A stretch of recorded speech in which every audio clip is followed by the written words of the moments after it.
Recently, I saw a post saying, okay, I've tinned the job and I'm going to go for it.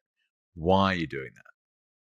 Yeah, so I ran an AI product team at a large health tech company in the US. Hmm. Very well paying job.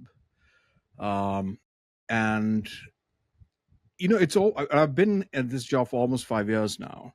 Hmm. And, that's when I'd been in the broader crypto world longer than that, but I became a full blown maxi late 2019, Hmm. around, and shortly after that got this job. So I've always had this existential sort of angst, you could say, that Bitcoiners have working in fiat, which is, what am I doing?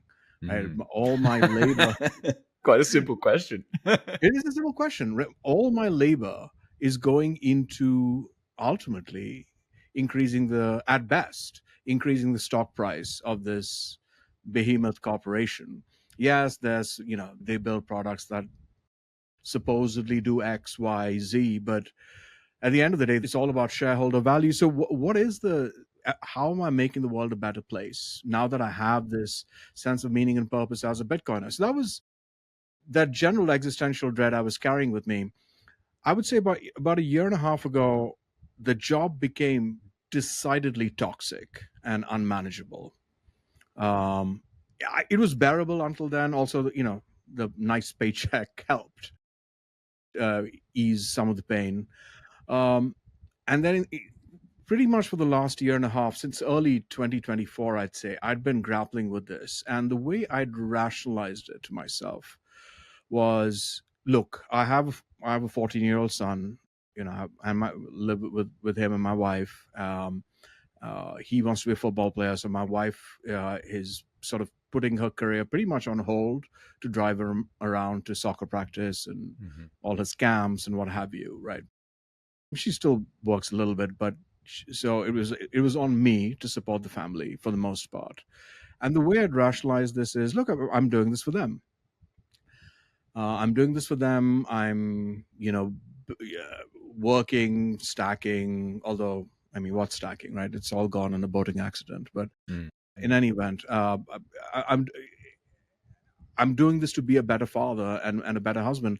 But what was happening over the course of the last year and a half was I was getting angrier and angrier and more frustrated at this incredibly toxic environment I was in. And I was running a large team, about 30 odd people, and they were getting they were reacting to the environment they were in.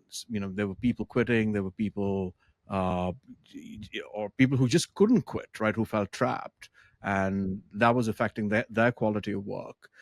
uh, and being a large company, yes, I ran the team, but ultimately I wasn't an executive, so I didn't have executive decision making to make things better. So all in all, and then my life wasn't fun either. I was on 12 back-to-back phone calls a day, working 10 to 12 hours a day. And then I'd finally sit down in the evening to work on some Bitcoin and Nostr related thing, maybe start writing a few pages of my sequel or plan my next project. And my wife would want to come and chat, or my son would say, Dad, can you spot me in the basement on the bench press? And I'd snap at them. I'd snap at them and say, no, no, I finally have time to myself. The entire day, I have these parasites at work Mm. who are stealing my time, stealing my attention on this nonsense, utter corporate nonsense, 12 hours of, or 10 hours of phone calls a day. And now I finally have time to do something constructive and creative, and you want me to do stuff with you, for you. So this was a pattern for a year and a half, and and then a couple of, or maybe a month ago, I said, what am I doing? What this I've convinced myself that I'm somehow going through this job so that I can be a better father and a better husband. Meanwhile, I've become a horrible father and a horrible husband. Mm. This is not the life I want to live. So that was one thing. That was one sort of, Very difficult, probably, the self-reflection of that. well, you have to hit, at least in my case, I had to hit rock bottom. The other is there's this other element here, Jake, which is I always had a number in my mind, right? A moving number for the Bitcoin price. Oh, Mm. 500K, then I'm set, no issues. And then that became, oh, maybe 300K is workable, or maybe 200K is Mm, workable. And so one part was the realization that, yeah, I'm doing this to be a better father and husband, but it's made me a worse father and worse husband. And the other was, what am I waiting for? I'm waiting for someone's permission to quit, when the mm, only person who can give that permission is myself. mm, I'm waiting for some magical number, waiting for Satoshi to show up and say, it's okay. I give you permission. You can do what you love. So that was it. So, those two things together sort of coalesced about less than a month ago. And I said, mhm. I'm done. Wow. And, it was easy. Once I did it, it was like, why the hell was I waiting this long? Yeah, I love it. It's funny how the goalposts change and you change them only for yourself, right? It's so stupid. Yeah. It's a number on a piece of paper somewhere on an Excel spreadsheet. And it's like, well, hang on a sec, what's going on here?